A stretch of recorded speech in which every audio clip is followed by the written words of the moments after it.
Peace, family, and welcome to African Esquire TV. I am your host, Tierney Cherie. Before I get started, please do like, comment, and subscribe if you're watching on YouTube. But also, if you would please add yourself to my channel on Telegram. Telegram is a lot like different social media sites, but it is decentralized, so censorship is not an issue there.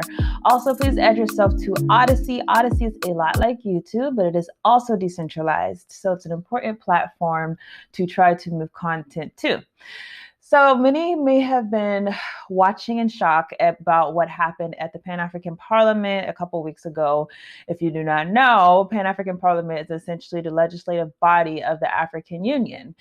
And the African Union obviously has a lot of problems when it comes to enforcement of different things that they try to put forth. And the Pan-African Parliament is an essential body to actually realizing that type of power mechanism.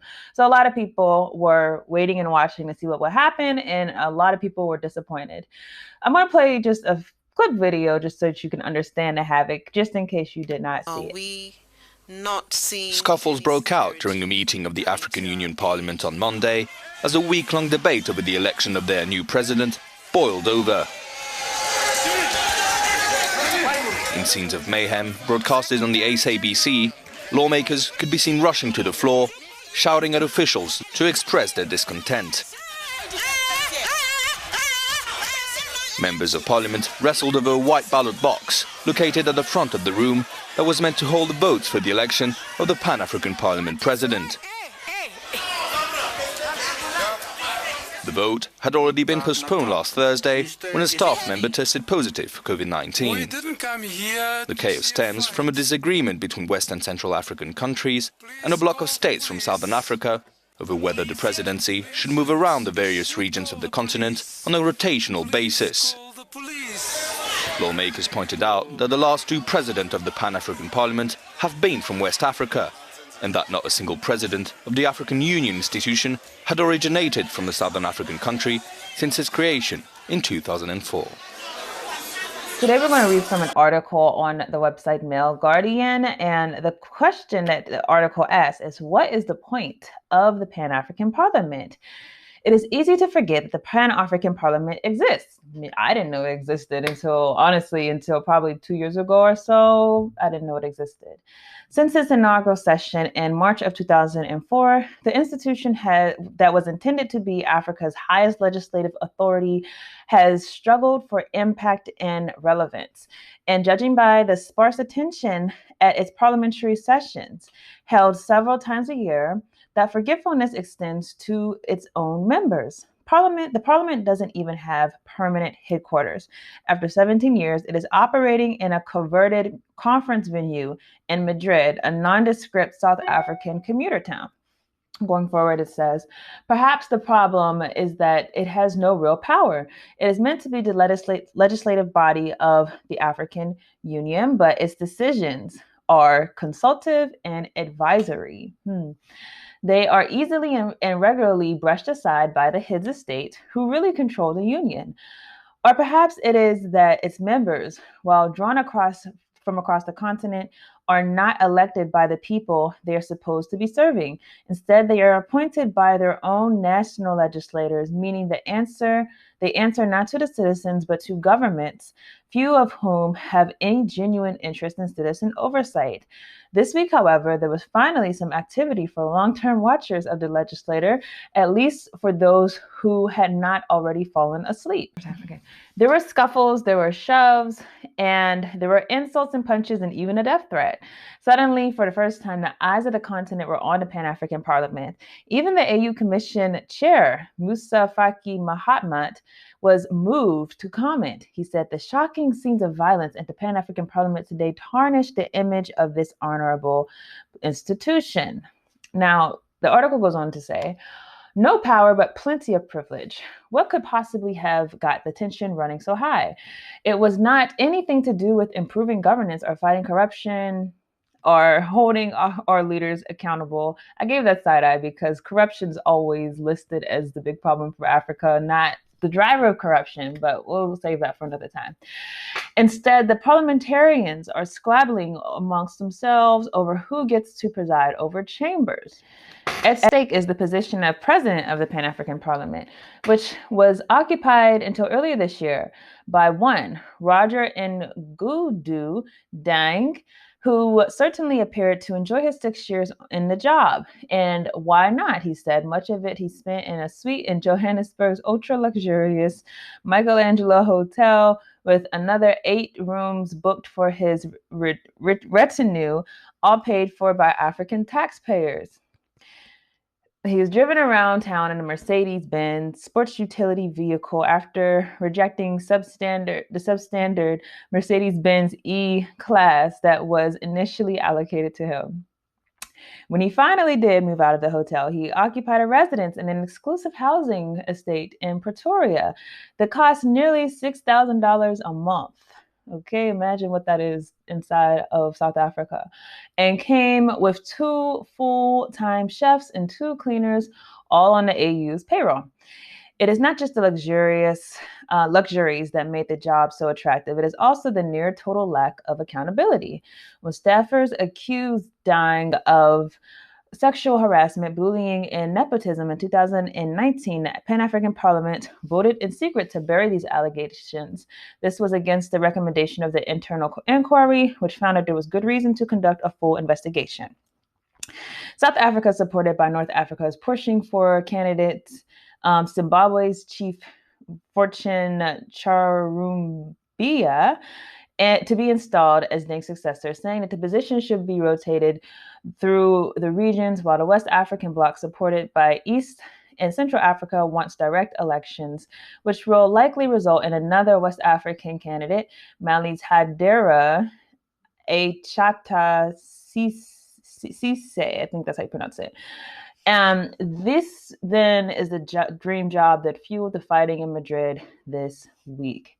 Now, I'm sure you guys are so shocked. That was what all the fighting was about. It wasn't about some type of real and actual crisis that's happening among the African continent. I mean, look at Africa. Look at how the continent is under siege. Look at how the people are powerless. Look at how the people are fighting every single day for their lives. You would think that it was something meaningful and not just about get this guy being willing to step down from this position. We see a lot of things wrong with this, obviously. We see a lot of things wrong with the luxurious aspect of being president of Pan-African Parliament, or the fact that someone would cover this position, or the fact that the body is powerless to actually do anything in Africa. And I would argue it's not just the Pan-African Parliament.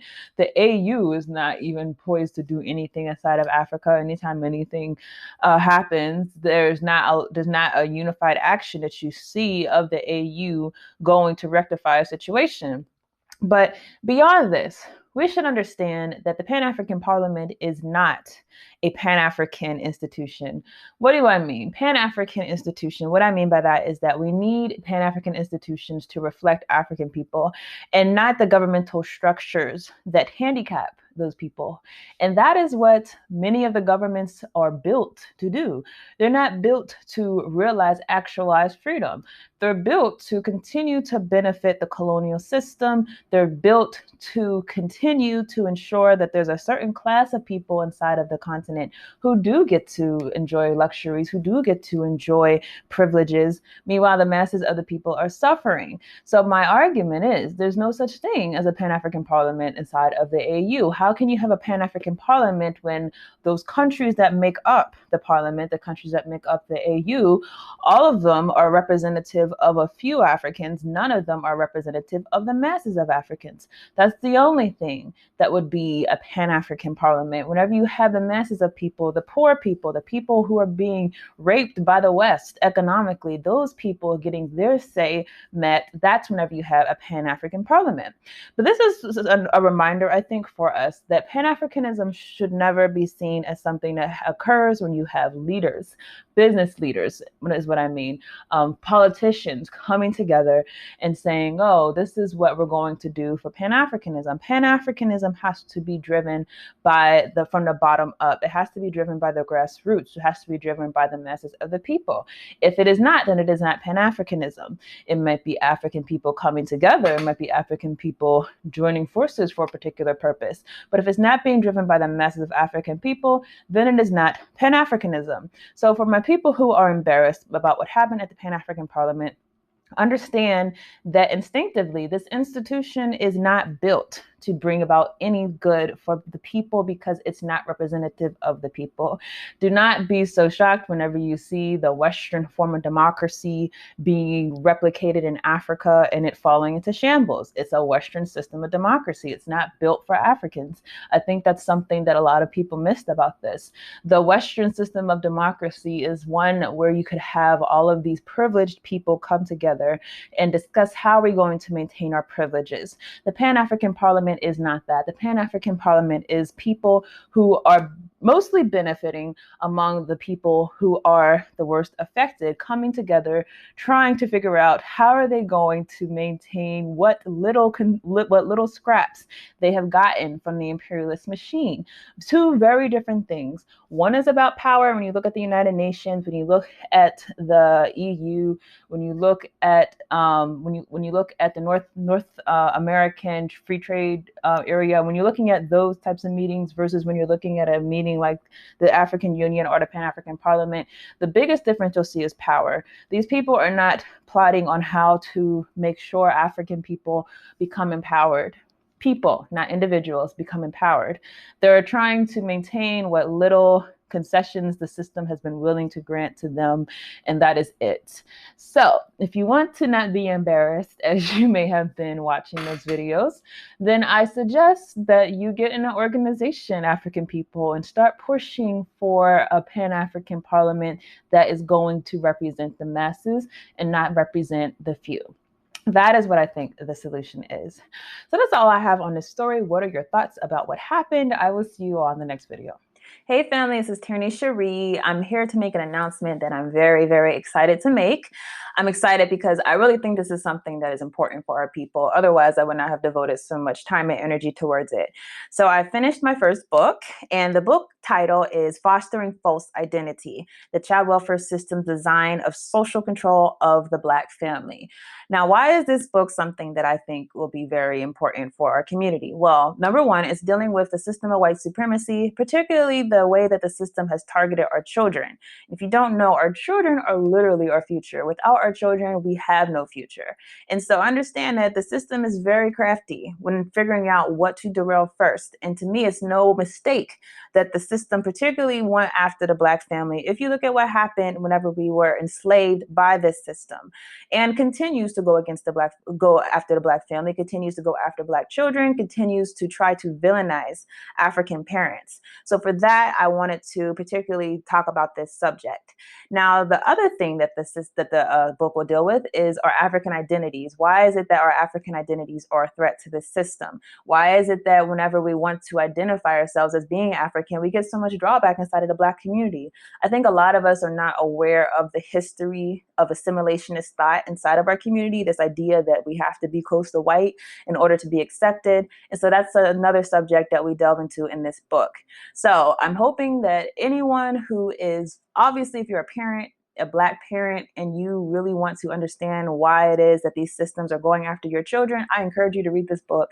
I hope that it will arm you with a lot of knowledge and a lot of foresight, not just about how to protect your own children, but how to organize in your community, because that's really the purpose of the book, is to say that we have to organize among ourselves in order to protect ourselves from this white supremacist system. And then obviously, if you're an organizer in general, this is something that I think is important for you to read, because like I said, this is a subject in the Black community that we just don't discuss enough. Child welfare is not something that is going to get enough attention. People, obviously, we organize them around other causes, but this is one that is really important that I feel like we have to pay more attention to.